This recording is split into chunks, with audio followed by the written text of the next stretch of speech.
Bill Gates, chairman of Microsoft.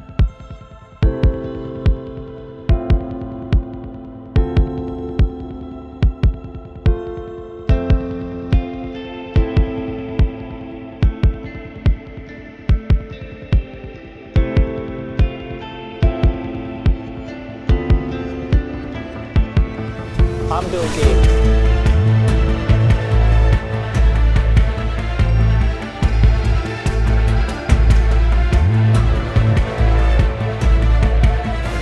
Well, it's great to be here.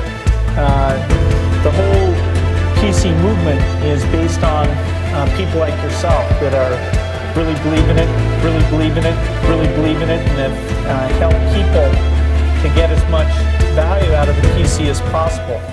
Well, certainly the effect of technology has been very positive in terms of spreading access to information and giving people a chance to learn things in better ways. There are things that we knew hundreds of years ago that we don't know today, and you can assign your own moral value to the fact that we don't know how to plant seeds and grow food. At least I don't, and probably most people don't. So there is over time a shift in what things are important to have as skill sets. I think kids are writing more when they use email than before they had electronic mail. Inside Microsoft, you have to have the eloquence of putting your ideas in written form, because it's not just meetings, it's not just phone calls, it's written communication.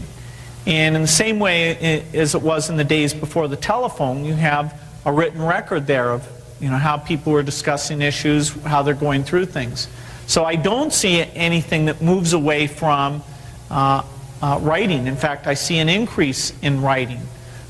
In terms of handwriting, okay, that's unfortunate. It's partly because the computer doesn't recognize handwriting. We will get it so it does. We'll even be able to rate somebody's handwriting in terms of how legible it actually is.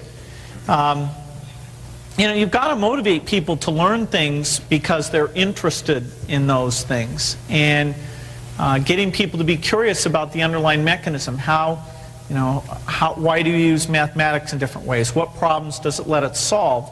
That's the challenge. The fact that the computer can actually do the multiplication is not really a problem if you've motivated the person to be interested in the fundamental subject area. And so as long as they are reading and writing and even using the computer to reach out to new things, it's definitely a huge positive for what it can mean. I know when I go into classrooms that are using computers in neat ways and you talk to the kids, I've never come across kids saying, boy, I don't have to learn anything because of the computer. But there's no new technology that's not without its controversy. If there's a general mindset, if you think in general technology has been making the world worse over the last 100 years, that the phone, the car, that these things made the world worse, then you'll probably feel the same way about the computer, because it's the same directional vector. My view is that if computers were used only for one thing, just for medical research alone and not used for anything else, that we could justify everything that goes on in computing, because the miracles we're going to have in terms of curing various diseases, that alone is a fantastic contribution to the quality of life here. So I definitely see computers as, in so many areas, as a positive thing.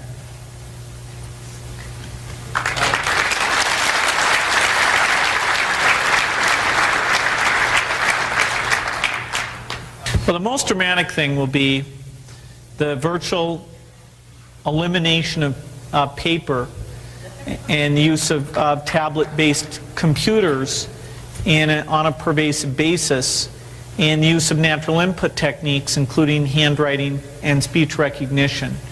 And so the effect is that the device, the way you think of the device and use the device, will be radically altered. In fact, the design will be the classic PC industry design. You know, those will be the companies that are putting it forward, and we'll actually have upwards compatibility as we get into those things that lets us use the investments that we've made in the past.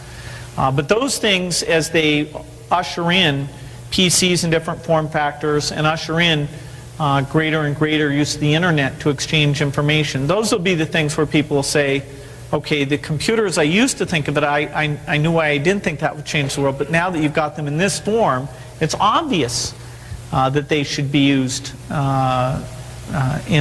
a very, very broad fashion. And because those are discontinuities, you know, there's a point at which that screen computer is cheap enough for everybody to want to use it, and the readability is there, or that speech recognition gets there. It's not something where you can say, okay, the market is so big today and it'll be twice as big next year. It will be something that will surprise people, just like the internet did, because when the pieces are inadequate, it doesn't gel together and develop the momentum. But those things, I feel confident, certainly in the next 10 years and probably even in the next 5, those will change and become the way we think of the PC.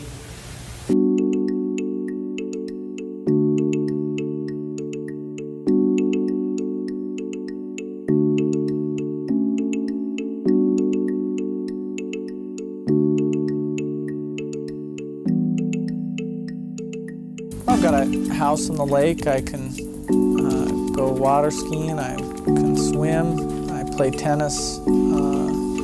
Got a beach place out at Hood Canal that I can take a seaplane out to from time to time.